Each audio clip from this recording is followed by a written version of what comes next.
Olá, aluno! Meu nome é a professora Thelma Cunha. Hoje eu vou falar para vocês da disciplina de Educação Física na Terceira Idade e essa aula se refere à unidade 1.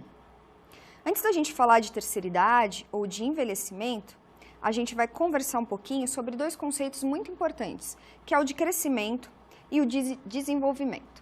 O crescimento, ele se refere a um processo quantitativo que vai ocorrer do nascimento até aproximadamente os 20 anos de idade, como, por exemplo, o crescimento dos braços, das pernas, do corpo em si. Ele é acompanhado pelo desenvolvimento, que é o aprimoramento ou limitação de algumas funções do nosso organismo. Se a gente pensar em limitação, por exemplo, é o que acontece no envelhecimento. O envelhecimento, ele tem sido bastante recorrente hoje na vida da gente. Antigamente era muito difícil você encontrar uma pessoa mais velha, com mais de 60 anos. Hoje isso é muito comum. E isso acontece por quê? Isso acontece porque ocorreu uma transição demográfica. Mas, professora, o que é isso? A transição demográfica, ela se refere ao aumento da expectativa de vida por mudanças nas condições de saneamento, avanços tecnológicos, no desenvolvimento de medicamentos, mas principalmente pela diferença na relação entre natalidade e mortalidade. Hoje as pessoas vivem mais, apesar de se nascer menos pessoas, tá? Então aqui, se a gente olhar para o gráfico, vocês vão observar que a gente tem aqui a taxa bruta de natalidade, que vai diminuindo com os anos. A gente vai ter um aumento do crescimento vegetativo, a gente tem aqui o surgimento dos antibióticos, da pílula, da esterilização feminina, que vão contribuir para essa redução de natalidade. E toda essa melhora dessa infraestrutura de vida vai contribuir para a redução da mortalidade, caracterizando essa transição demográfica que a gente vê hoje, que nada mais é do que o aumento do número de pessoas com mais de 60 anos. E isso tem acontecido no mundo todo. No Brasil, por exemplo, a expectativa de vida é de 74,6 anos em 2012. E a projeção da ONU para 2050 é de 2 bilhões de idosos no mundo. Se a gente olhar aqui para o gráfico ao lado, a gente vai ver também uma coisa muito interessante, que esse envelhecimento, esse aumento das pessoas com mais de 60 anos, e principalmente daquelas com mais de 80 anos, ela é maior entre as mulheres. Daqui a pouquinho a gente vai conversar um pouco mais sobre a saúde e a doença, essas relações, e a gente vai falar que as mulheres acabam se cuidando mais, se tratando mais, e por isso elas também vivem mais que os homens. Tá? Então, uma coisa que é bastante importante, né, para a gente é classificar e conceituar esses aspectos relacionados ao envelhecimento. Tá? Então, o envelhecimento, ele tem uma grande variabilidade entre as pessoas. Ele vai depender se a pessoa já teve alguma doença, se ela passou por algum tipo de acidente, se ela teve uma vida mais ou menos ativa. Tudo isso vai influenciar no processo de envelhecimento, que pode ser mais rápido ou mais lento, dependendo do histórico da pessoa. A ONU vai considerar, então, a partir dessa variabilidade entre as pessoas, as condições socioeconômicas de cada nação para estabelecer a idade cronológica de um indivíduo idoso. Você pode perguntar, mas professora, isso realmente influencia? Influencia bastante. Como eu disse a você, a forma com que essa pessoa vive, de mais ou menos oportunidades, se a gente pensar em alimentação, isso vai influir diretamente na forma que essa pessoa vai envelhecer, né? Com mais ou menos qualidade de vida. A ONU, por exemplo, para países desenvolvidos, ela considera a idade de 65 anos para um idoso. Já em países em desenvolvimento, como é o caso do Brasil, os idosos são considerados idosos a partir dos 60 anos de idade, tá? Além de idosos ou velhos, que não são velho não é um termo muito bacana a gente utilizar. Então, para que a gente consiga conversar de uma maneira mais próxima, mais respeitosa, alguns autores denominaram alguns conceitos, tais como terceira idade, para pessoas com mais de 60 anos, e quarta idade, para pessoas com mais de 80 anos. Mas se você chamar de idoso, com respeito, com carinho, não tem nenhum problema utilizar qualquer um desses termos. Um outro ponto que é bastante interessante e se refere também àquilo que eu falei para você anteriormente, da condição de vida influenciar na forma de envelhecimento, é o que a gente pode olhar aqui na classificação dos tipos de envelhecimento. Nós temos 3 tipos de envelhecimento: o primário, o secundário e o terciário. O processo de envelhecimento primário, ele se relaciona àquilo que vai acontecer com todo mundo que tiver uma vida mais longa, que é um processo natural e sem a presença de doenças. É aquilo que vai ocorrer com qualquer pessoa. Já o secundário, ele vai ter uma interação entre o estilo de vida e o meio ambiente e geralmente está relacionado com doenças. Isso vai depender muito dos seus hábitos ou da relação que você teve com o ambiente. Já o terciário é quando esse processo de envelhecimento ele já ocorre há algum tempo e as perdas que se tem com o envelhecimento, as perdas naturais, elas vão se acentuando, principalmente se tiver doença relacionada. Então, o envelhecimento é um processo progressivo desse desenvolvimento. Como foi dito lá no primeiro slide, a gente pode aprimorar ou limitar uma função. Quando a gente observa o envelhecimento terciário, é possível entender que ele vai limitando, né? Conforme o tempo vai passando, ele vai limitando cada vez mais o indivíduo. E esse envelhecimento, ele tenta ser compreendido há muito tempo.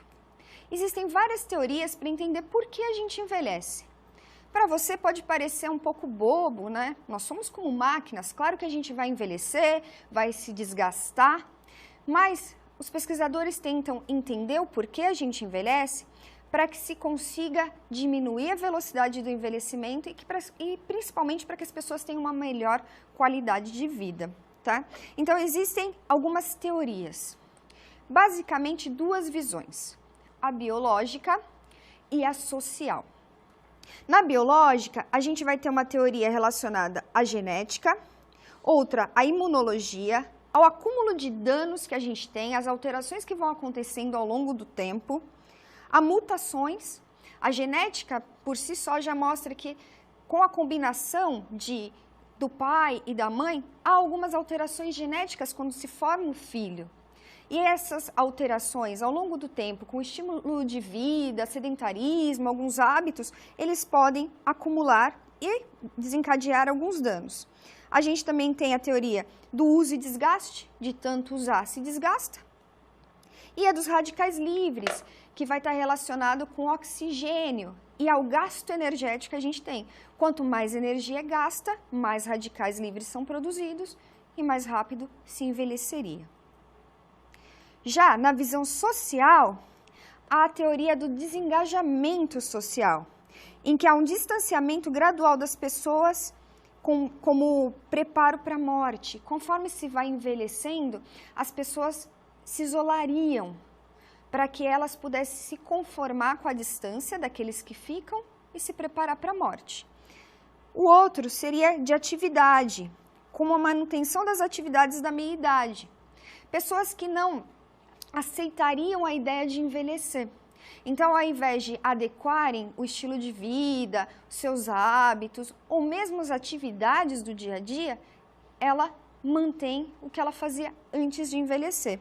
E por último, a subcultura do envelhecimento, que seria um padrão comum de comportamento entre os idosos, em que todo mundo tivesse um comportamento muito parecido, comum de se achar mais velho, de achar que não tem mais capacidade de fazer alguma coisa, tá? Seriam essas teorias relacionadas. Hoje em dia, a gente sabe que existe uma contribuição de cada categoria, de cada uma dessas teorias para o envelhecimento. Ainda não há nada totalmente estabelecido, mas a gente sabe que um pouquinho de cada coisa contribui para esse envelhecimento. Um ponto importante e que toda vez que a gente fala em envelhecimento, a gente pensa numa pessoa que perde um pouco aquele frescor pela vida, uma pessoa que passa a não ser tão útil para a sociedade, para a família. E isso hoje em dia tem sido bastante debatido e bastante combatido. O idoso é uma pessoa normal, comum, que pode manter suas atividades, pode se manter ativo, pode ter amigos, pode namorar, pode estar entre a família.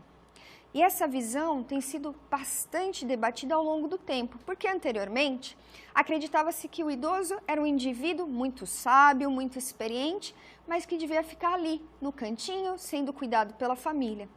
Hoje em dia, com a mudança principalmente do papel da mulher na sociedade, esse idoso já não consegue ser tão cuidado dentro de casa. E até porque ele também vive muito mais. Ele consegue cuidar de si. Então, uma das coisas que se tem preconizado ultimamente é que o idoso ele tem que se manter ativo e buscar um significado para a própria vida. Ele não pode ficar ali no cantinho escondido. Se ele se aposenta, ele tem que se preparar para isso. Isso tem sido chamado de uma visão mais positiva frente ao envelhecimento. Aqui, por exemplo, a gente tem a ONU falando em acrescentar vida aos anos que foram acrescentados à vida, buscar independência, visão positiva. E para isso, a gente tem vários princípios, vários conceitos. Então, o primeiro deles, que a gente tem que sempre buscar e pensar, é na autonomia. O segundo é na independência, que mais para frente a gente vai falar com mais detalhes disso.